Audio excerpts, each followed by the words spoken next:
when I sat down, I actually had Caitlin Clark's mum sit directly next to me, and her whole family was there. Her dad was there, her brother was there. It was a whole bunch of other people, relatives, it looked like. So maybe like auntie and uncle, I'm not sure, family, friends.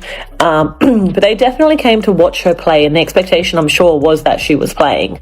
Something unexpected was caught on camera during a recent Indiana Fever game, and once viewers noticed it, the moment quickly went viral across the internet. Joe, the team trainer, walked over toward the family seating area during the game. It wasn't to speak with a reporter or a front office staff member. It was directly to the families. Sitting there, focused on the court, was the family of Caitlin Clark, her mother and father watching the game closely. He came over to Caitlin Clark's mum, and he actually came over and was like, hey, and her mum said to him, how's she going? And he said, yeah. And then obviously they tried to speak discreetly next to me, but it was something along the lines of, she pulled up, saw this today, and we tried to see if she was all right, but we just made a decision to sit her out. The people who used to take her to gyms before sunrise, the ones who were there from the very beginning, watched her entire journey unfold. They saw her grow from a young girl shooting basketballs in a driveway in Des Moines, Iowa, into one of the most talked-about athletes in women's sports today. They made the trip to be there and showed up to support her. But what they ended up seeing, sitting in the stands with their own eyes, was their daughter on the bench. Here we go again. Kelly Crosskoff, Amber Cox move right here. Doing a last-minute update. Caitlin Clark is not playing tonight. And I got to count my blessings that I was able to watch Caitlin Clark. I was able to get signatures, everything with her. I got the Caitlin Clark experience twice this year.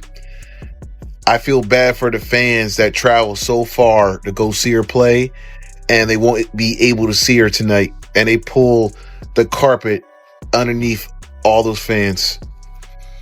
This is wrong, guys. This is wrong. They should have had this update a day before or two. Before going any further, you need to understand something fundamental about Caitlin Clark as a competitor. She is not someone built to sit on the bench. She never has been.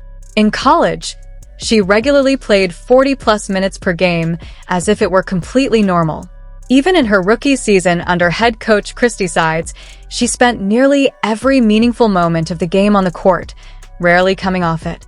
This is Caitlin. She is not going to be benched if she's not injured, or she's not going to do any damage to herself. She is a true competitor to her core. Seriously, this is Caitlin not playing. This is her wishing she was on the floor.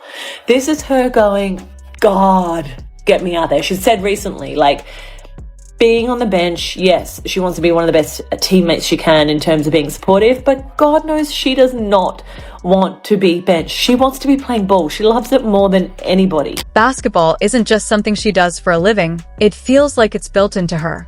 It's what she seems made for. And when you look at her on the bench, fully dressed, game ready, feet moving, eyes locked on every possession, you can see it clearly. She wants to be on the floor. That competitive drive doesn't turn off just because she's been substituted. If anything, it seems to burn even stronger. Her family, watching from the stands as Joe walked over, saw the same thing the cameras captured. Their daughter was ready to play, but she wasn't in the game. She needs to let the Indiana Fever know, I will walk. I will walk. Y'all get y'all stuff together. Stop putting your damn hands on me. Stop touching me. Stephanie White, get the hell out of my way on offense, or else I can take my talents elsewhere. I can go elsewhere. I can sell tickets out elsewhere.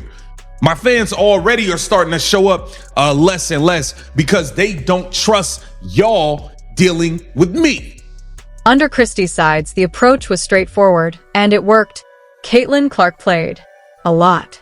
In her rookie season, she averaged 35.4 minutes per game, ranking among the top 5 in the entire WNBA. She was the engine of the offense, the primary playmaker, a floor spacer, and the player who shifted the entire defensive focus. Sides seemed to understand a simple reality. When Caitlin Clark is on the floor, something happens. She scores, she creates for others, she stretches defenses, and she draws the crowd into every possession. Because of that, the Indiana Fever became must-watch basketball. Home games sold out. Road arenas filled up. Fans traveled hours just to see her play. That became the standard people got used to, and the standard they still expect. So when Stephanie White took over and began pulling Clark in key moments, sitting her during stretches that fans struggled to understand, the reaction wasn't confusion. It was frustration strong, growing frustration from the fan base.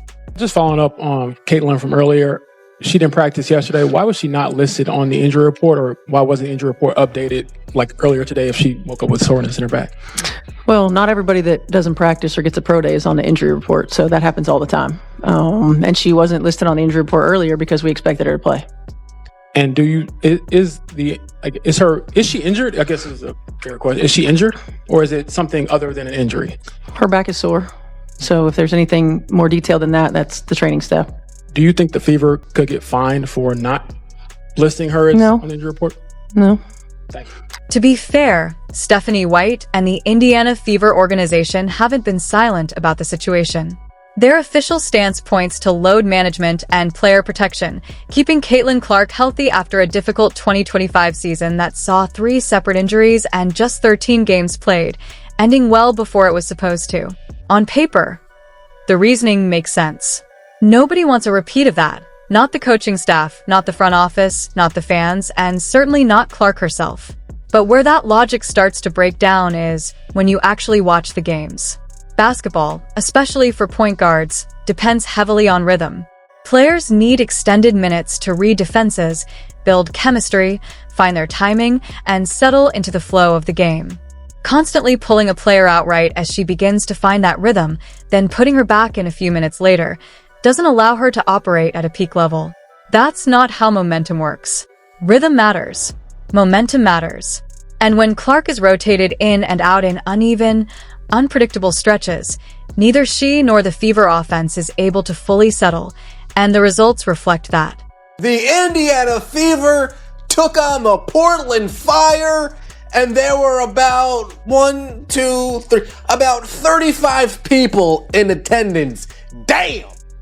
Fans, if any fans were outside ready to show up, they turned their car around.